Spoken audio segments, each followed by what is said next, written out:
talk about the Gikomba tragedy. Now, 15 people have died and 70 others were rushed to hospital after a fire that started deep into the night in downtown Gikomba markets at around 2 a.m. The fire, reportedly caused by an electric fall, started at the timber section of the market. We've had a lot of reports about this fire, and we're now joined live by Charity Mwangi, who has been reporting the whole morning for us from Gikomba Market. Charity, good afternoon and good to see you still holding fort for us at Gikomba Market. What is the latest? The last time we spoke, we had an update about the number of bodies that were still trapped. Have they had the opportunity to remove them from the buildings? Thank you very much, Ken. Yes, we are still here following this developing story. Like you have so very rightly said, that we have 15 people reportedly dead following this tragedy. 70 are still in hospital. Earlier, 9 bodies were still trapped in the building, and the security officials and the rescue teams here were trying to pull them from the building.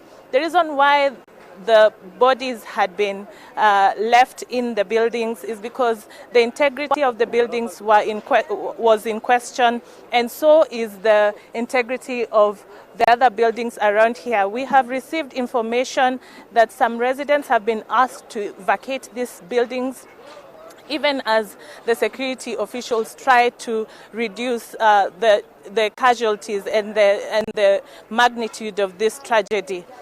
So many people have lost property, so many people have lost their livelihoods. We've seen very many people in queues earlier who were trying to record some of their losses.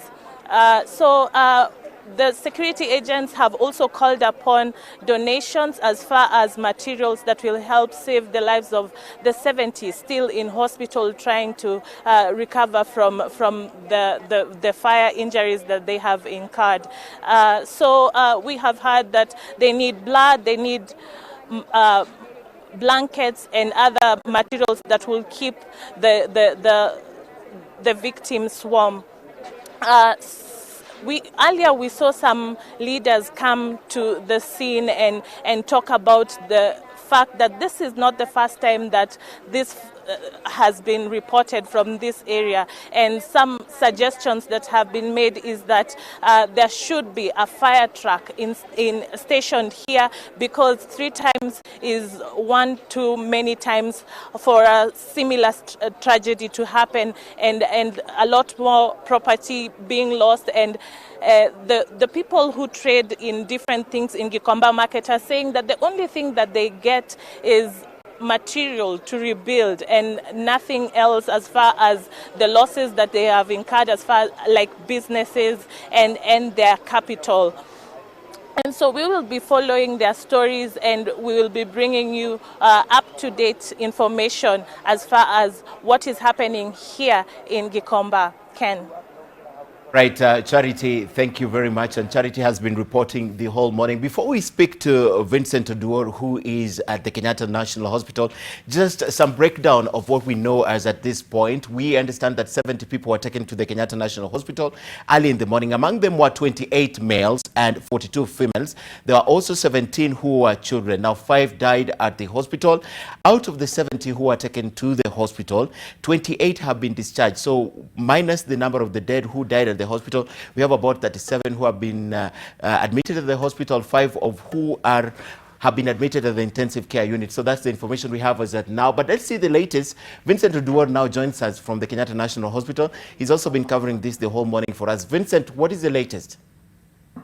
Absolutely. What I can tell you is that 41 patients who are victims of the Gikomba fire breakout are admitted here at Kenyatta National Hospital, and 5 among the 41 patients who have been admitted are still currently admitted in the critical intensive care, having suffered severe burns. And remember, all those who have been admitted here are those who have suffered burns beyond 30%, and right now they are undergoing treatment, basically treatment in terms of managing anxiety and the burns they have suffered. And just to tell you that the hospital also confirmed that among the 5 people who died, there were 4 female children and also 1 female adult, and so far we've not had anybody else who has succumbed to his injuries. What I can tell you is that here at Kenyatta National Hospital, relatives of the victims are streaming in here trying to find out or find information about their relatives or children or spouses, and the hospital has set up an information center whereby those families, friends and relatives can come and try and find information about their loved ones. And so far none of them has been allowed to get into the hospital, to the wards where the victims have been admitted, and therefore most of them are just seated outside here trying to find out what is really happening. And also we've tried as a media to try and access the walls to have those pictures, but we've been denied access, and we've still been camping outside here at the emergency section.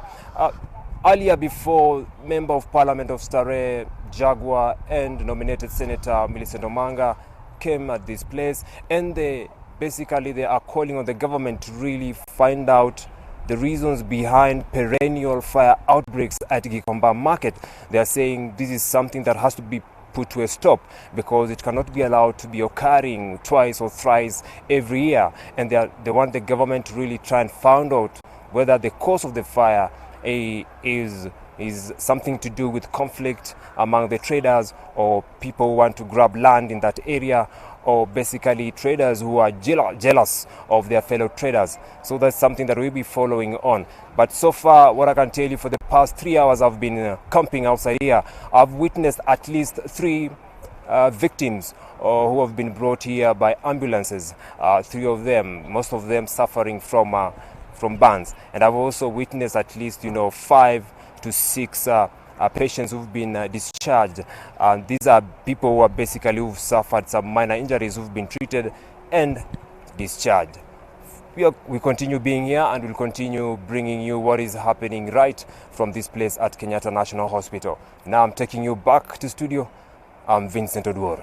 Thank you very much, Vincent Oduor. And of course, Vincent reporting there that the members of parliament are calling for investigations into the cause of the fire. We heard earlier from Charity that they're suspecting a faulty, an electric fault that might have caused the fire. But they're also looking at possibility that it's an arson attack. Now, this is not the first. Since 2015, Gikomba market has been prone to such fires. In fact, last year, the last fire was on 23rd of June, but there were 3 fires in total. So they're looking into the reason why there's so many fires at Gikomba market. All right.